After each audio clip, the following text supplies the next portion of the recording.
ভারত কি বাংলাদেশে কোনো একটি নির্দিষ্ট রাজনৈতিক দলকে ক্ষমতায় দেখতে চায়? এই প্রশ্নটি ছিল বাংলাদেশের রাজনীতিতে সবচেয়ে বড় রহস্য। আজ সেই রহস্যের অবসান ঘটালেন ভারতের পররাষ্ট্র সচিব বিক্রম মিস্ত্রি। দিল্লির সাউথ ব্লক থেকে তিনি বাংলাদেশকে এক কঠিন এবং সুস্পষ্ট বার্তা দিয়েছেন, বাংলাদেশের মানুষ যাকে বেছে নেবে আমরা তাদের সঙ্গেই কাজ করব। কিন্তু এই নিরপেক্ষতার আড়ালে কি ভারত কোনো নতুন কূটনৈতিক চাল চালছে? আরও গুরুত্বপূর্ণ, সাবেক স্বৈরাচারী প্রধানমন্ত্রী শেখ হাসিনার প্রত্যর্পণের অনুরোধ নিয়ে ভারতের চূড়ান্ত অবস্থান কি? আসুন ভারতের পররাষ্ট্র সচিবের এই বক্তব্যের গভীর বিশ্লেষণ করি এবং এর মাধ্যমে ঢাকার জন্য ভারতের আসল বার্তাটি বুঝে নেই। বিক্রম মিস্ত্রি স্পষ্টভাবে বলেছেন, বাংলাদেশে জনগণের ভোটে যে কোনো দল ক্ষমতায় এলে সেই সরকারের সঙ্গে কাজ করতে তারা প্রস্তুত। এটি বাংলাদেশের জন্য একটি অত্যন্ত ইতিবাচক সংকেত। ভারত চায় বাংলাদেশে অবাধ, নিরপেক্ষ এবং অংশগ্রহণমূলক নির্বাচন হোক। ভারত মনে করে যত দ্রুত নির্বাচন হবে ততই মঙ্গল।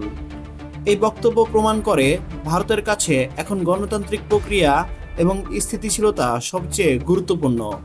এটি ভারতের সেই পুরনো নীতি থেকে সরে আসার ইঙ্গিত, যেখানে মনে করা হতো ভারত একটি নির্দিষ্ট দলের প্রতি পক্ষপাতিত্ব করছে।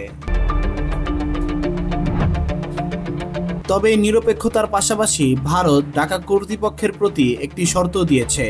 বিক্রম মিস্ত্রি বলেন, নির্বাচন কেমন হবে সেটা বাংলাদেশ কর্তৃপক্ষকে ঠিক করতে হবে, কিন্তু সেই নির্বাচন যেন সারা বিশ্বে গ্রহণযোগ্য হয়। এই কথাটির কূটনৈতিক গুরুত্ব বিশাল। এর মাধ্যমে ভারত বলছে তারা কোনো দল বা পক্ষ নয়, বরং আন্তর্জাতিক মানদণ্ড ও গণতান্ত্রিক অধিকার রক্ষা করার পক্ষে। এটি বাংলাদেশের কর্তৃপক্ষ, সুশীল সমাজ এবং সাধারণ মানুষের উপরই নির্বাচনের গুণগত মান নিশ্চিত করার দায়িত্ব দিয়েছে। সবচেয়ে স্পর্শকাতর বিষয় সাবেক স্বৈরাচারী প্রধানমন্ত্রী শেখ হাসিনার প্রত্যর্পণের অনুরোধ। এ বিষয়ে পররাষ্ট্র সচিবের মন্তব্য, ঢাকার অনুরোধের বিষয়টি পরীক্ষা নিরীক্ষা করছে নয়াদিল্লি। এটা আইনি ও বিচারিক বিষয়, তাই এই মুহূর্তে এর থেকে বেশি কিছু বলতে চাই না। এটি এক ধরনের কূটনৈতিক নীরবতা। আইনি এবং বিচারিক বিষয় বলার মাধ্যমে ভারত এই সংবেদনশীল বিষয়ে তাৎক্ষণিক কোনো সিদ্ধান্ত নেওয়া থেকে বিরত থাকলো।